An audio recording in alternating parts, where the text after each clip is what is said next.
Ang programang ito ay rated SPG. Striktong patnubay at gabay ng magulang ang kailangan. Maaaring may masiselang tema, lengguwahe, karahasan, sexual, horror o droga na hindi angkop sa mga bata.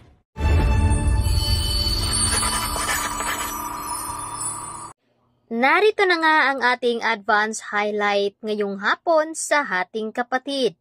Makikilala na nga natin muli itong si Doktora Annalyn Tanyag na ito nga ay ang gagamot dito kay Aling Jacinta. Napaiyak na itong si Aling Jacinta dahil hindi nga nakikinig sa kanya si Rosel at labis naman ang pagpapasalamat ni Jacinta dahil sinamahan nga daw siya nito ni Tyrone. At sa tulong nga dito ni Doktora Annalyn ay gagamutin naman itong si Jacinta. Samantalang ito namang si Rosel ay matapos nga ang kanilang kasal ay biglaan nga tumawag itong si Melania upang puntahan siya dito ni Darius. Kaya naman ito ang sinasabi ni Aling Jacinta na baka pagsisisihan ni Rosel kung bakit ito nagpakasal kay Darius. Dahil sa unang gabi ng kanilang kasal ay kasama naman dito ni Darius itong si Melania.